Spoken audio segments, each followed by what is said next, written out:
నమస్తే, welcome to మనం TV. మనం ఉన్నది మన కోసం. నేను వలి. ప్రస్తుతం స్టూడియోలో ఉన్నారు ప్రముఖ పొలిటికల్ అనలిస్ట్ అడిసిమల్లి గారు. వారితో మాట్లాడదాం. సార్ నమస్కారం. నమస్కారం సార్, నిన్న లోక్సభలో గల్లా జయదేవ్ గారు మాట్లాడుతూ ఈ సమావేశాలు నాకు చివరి సమావేశాలు, ఇంక నేను మాట్లాడే పరిస్థితి ఉండదు, ఎందుకంటే రాజకీయాలకు దూరం అవుతున్నాను, వ్యాపారస్తుల్ని చాలా తీవ్రంగా ఇబ్బంది పెడుతున్నారు, ప్రతీకార రాజకీయాలు జరుగుతున్నాయి, ముఖ్యంగా వ్యాపారస్తులు అంటే వేల కోట్ల రూపాయలు పెట్టుబడి పెట్టి కొన్ని వేల మందికి ఉపాధి ఇచ్చేటువంటి పరిస్థితి మాకు ఉంటుంది, కానీ ఈ ప్రతీకార చర్యలతో పూర్తిగా అంటే రాజకీయ కోణంలో ఈ దాడులన్నీ జరుగుతున్నాయని చెప్పి మాట్లాడారు. నిజంగా ఈ పరిస్థితి ఆంధ్రప్రదేశ్లో ఇంత ఘోరంగా ఉందంటారా?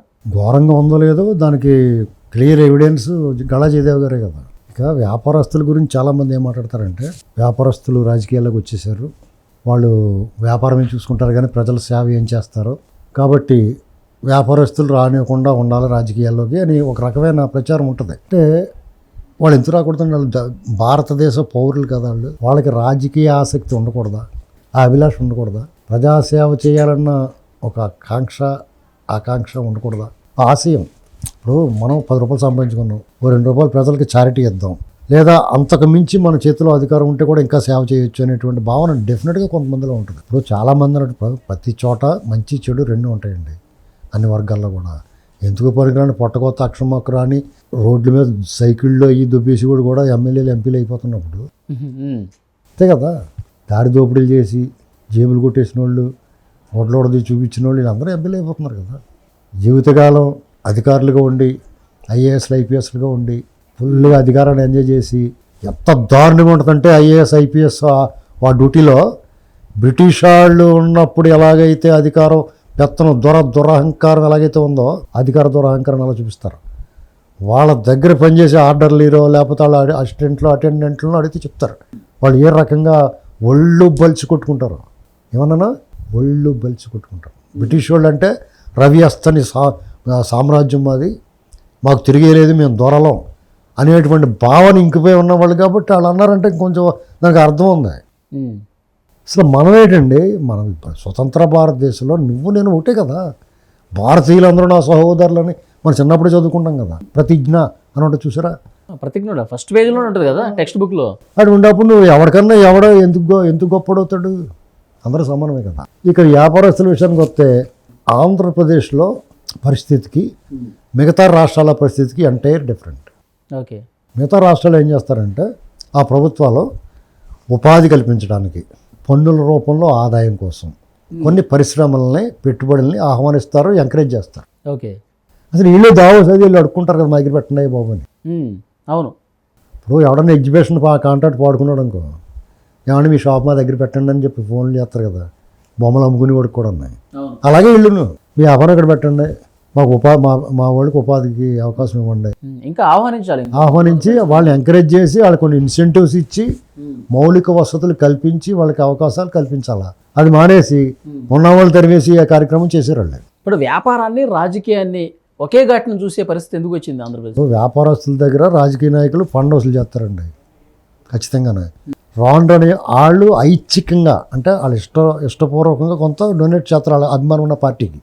రాను వాళ్ళకి ఇచ్చి వీళ్ళకి ఇవ్వకపోతే ఎడుతున్నారని వాళ్ళకి ప్రేమ ఉన్న వాళ్ళకి కొంచెం ఎక్కువ, వాళ్ళకి మామూలుగా ఫార్మాలిటీగా కొంత అలాగే ఇస్తూ ఉంటారు.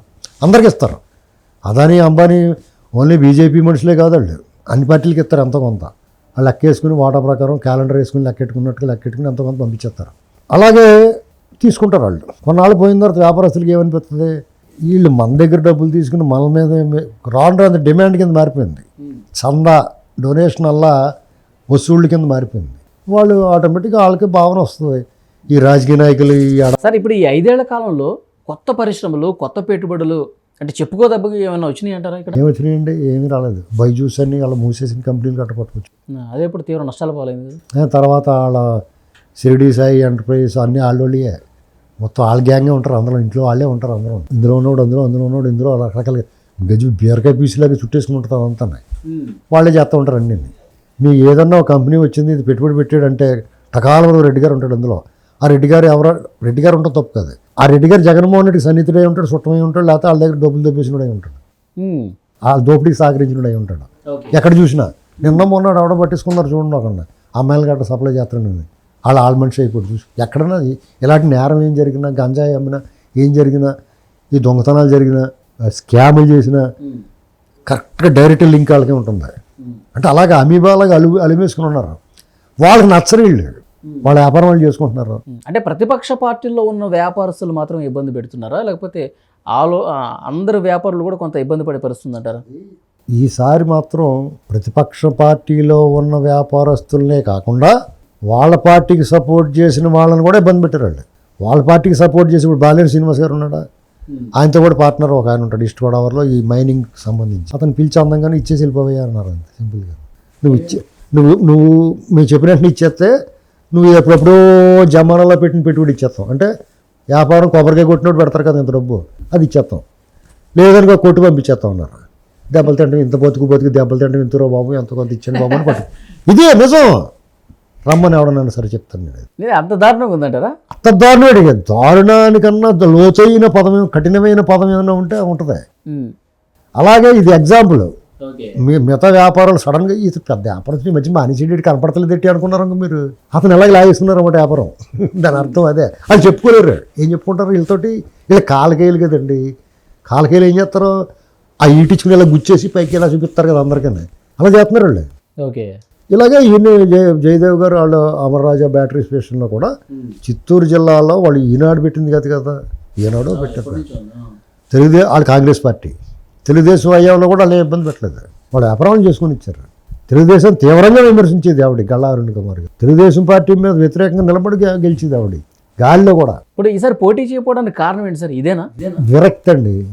ఈ రాజకీయాలు తుచ్చమైన రాజకీయాలు, కులము మతము ప్రాంతం ఏంటి న్యూసెన్స్. మేమేం పని చేసుకుంటున్నాం, ఏం చేస్తున్నారు? ఈ దేశాభ్యుదయం, దేశం వెలిగిపోతుందని మాట్లాడేవాళ్ళు కూడా ఈ దేశానికి ఎంతో కొంత సంపద, ఆంధ్రప్రదేశ్కి సంపద సృష్టించి ఆంధ్రప్రదేశ్ ట్యాక్స్ కడుతున్నారంటే మాకే సంబంధం లేదని కదా దేశాన్ని కూడా కట్టినట్టే వెళ్ళారు. దేశంలో భాగమే కదా, భాగం కదా. అటువంటిది ఆయన అలా హింసించి ఇబ్బంది పెట్టేసి వాళ్ళు కూడా అలాగే ఆయన వాళ్ళ ప్రోడక్ట్స్ని బ్యాన్ చేశారు కొన్నాళ్ళ తర్వాత. మళ్ళీ ఈ నాణ్యత సచ్చినట్టు మళ్ళీ తీసుకున్నారు. ఓకే. ఆ బ్యాటరీ స్టేషన్ రైల్వేకి ఉన్న కాంట్రాక్ట్ క్యాన్సిల్ చేస్తారు వాళ్ళకి. వేధింపు ఆయనకు అనిపించింది. ఈ రాజకీయాలు ఉంటే ఎలా ఉంటాం వాళ్ళు. కానీ అంటే చెప్పు తీసుకుంటే తెలంగాణ వాళ్ళకి యాగేసి తీసుకున్నారా ఆయన్ని? అంటే లోపం ఆయనలో లేదన్నది కదా అర్థమైపోయింది నీకు. ఆ కంపెనీ వల్ల ఏం లోపం లేదు, వీళ్ళు బుద్ధి ఒక్కరం తొక్కేది చక్రం ఉన్నట్టు అర్థమైంది కదా. కాబట్టి గల్లా జయదేవ్ గారు భారత పార్లమెంట్లో ఆయన ప్రసంగం చూసినప్పుడు విన్నప్పుడు ఒక పౌరుడిగా, ఈ భారతదేశ పౌరుడిగా ఈ చట్టాలు, ఈ రాజ్యాంగం, ఈ వ్యవస్థలో ఎంత దారుణంగా నిర్వీర్యమైపోయినాయి. ఈ నిర్వీర్యం చేసిన వాళ్ళకి రాజకీయాల్లో ఉండే అర్హత వాళ్ళకి లేదు. పదవులు పొందే అర్హత కానీ ప్రజలను పాలించే అర్హత వాళ్ళకి, నైతిక అర్హత లేదు. వాళ్ళు గుండెల మీద చేసుకోవాలా. నువ్వు ఎలాగైనా దొబ్బాయి, దొంగోళ్ళకి సాయం చేయి, 16 నెలలు జైల్లో ఉన్నవాడితో నాకు.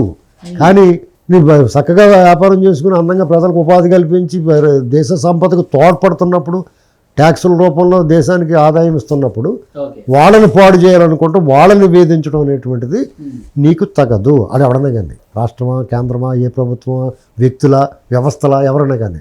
ఆయన విరక్తితో వదిలేసాడు. కానీ నేను రాజకీయాలు మాత్రం వదలను, నేను పోటీ మాత్రం చేయను అన్నాడు. చాలా హుందాగా, డిగ్నిఫైడ్గా, ఎవరి మీద నోరు పారేసుకోలేదు. కానీ కఠినమైన వాస్తవాలు చెప్పాడు.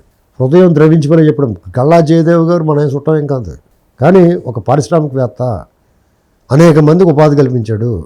అలాగే ఆంధ్రప్రదేశ్ ఇప్పుడున్న పరిస్థితుల్లో మళ్ళా తెలంగాణకు తరలిపోయింది కూడా అక్కడే పెట్టుంటే ఇంకో 8,500 మందికి ఉపాధి దొరికేది. అది మరి అది కోల్పోయాం కదా. అసలు కొత్త పరిశ్రమలు పెట్టుబడులు రావట్లేదు, ఒకటి ఉన్నవాళ్ళు కూడా పోతున్నారు. ఇప్పుడు ఎప్పటి నుంచో ఉన్నవాళ్ళు కూడా తరివేస్తే వీళ్ళు ఎవరుంటారు ఇంకా? ఇప్పుడు ఆంధ్రప్రదేశ్లో ఒకళ్ళ పొరపాటుని ఇతను మళ్ళీ రాడు అనుకోండి. ఒకవేళ కనుక ఎలక్షన్లు తీసేసేవంటేనే అతను ఉంటాడు రాజకీయాల్లో. ఎలక్షన్లు ఏవండి ఈసారికి అతనే ఉంటాడు అన్నారు అనొచ్చు, అంటారండి. అదే ఎలక్షన్ 5 సంవత్సరాలకు ఒకసారి అలా అంటారండి బాబు. ఇప్పుడు ఈసారి ఎలక్షన్, ఇప్పుడు మొన్న ఎగ్జామ్స్ క్యాన్సిల్ చేసేసి మీటింగ్ పెట్టుకున్నట్టు లేదా? పెట్టుకోవచ్చా? పెట్టుకోకూడదుగా. నీ పార్టీ మీటింగా ప్రభుత్వ మీటింగ్ అది? నువ్వు ఎవడో?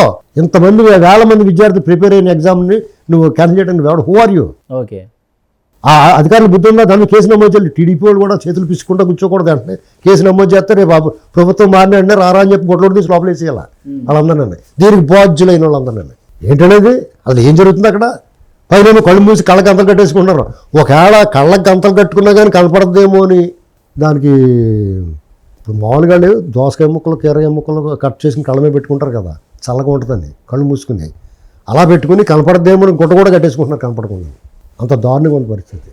ఏమైనా జయదేవ్ గారి ప్రసంగం అనేటువంటిది మరీ సైకో ఫ్యానిజం ఉండి, జగన్మోహన్ రెడ్డి గారు వాళ్ళ పార్టీ లైక్ మైండెడ్గా ఉండి వాళ్ళు ఏం చేసినా చాలా బాగుందనుకున్న వాళ్ళు విడిచిపెడితే, ఎంతో కొంత చదువుకుని రాజకీయం పట్ల, ప్రజల పట్ల, సమస్యల పట్ల కొంచెం అవగాహన ఉన్నా కానీ 1% అవగాహన ఉన్నవాడు కూడా తీవ్రంగా వ్యతిరేకిస్తారు. ఆలోచింపజేసే విధంగా అది ఉంది.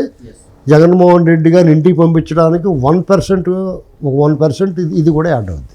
చూద్దాం సార్, ఇక భవిష్యత్తులో ఏ విధంగా పరిస్థితి ఉంటుంది, ఎలక్షన్ తర్వాత ఫలితాల్లో ఏ విధంగా ఉంటాయి, తర్వాత పరిణామాలు ఏ విధంగా ఉంటాయి, ముఖ్యంగా వ్యాపారస్తులకి భవిష్యత్తు మంచిగా ఉంటుందా ఉండదా కాలమే సమాధానం చెప్తుంది. చూద్దాం. Thank you very much sir.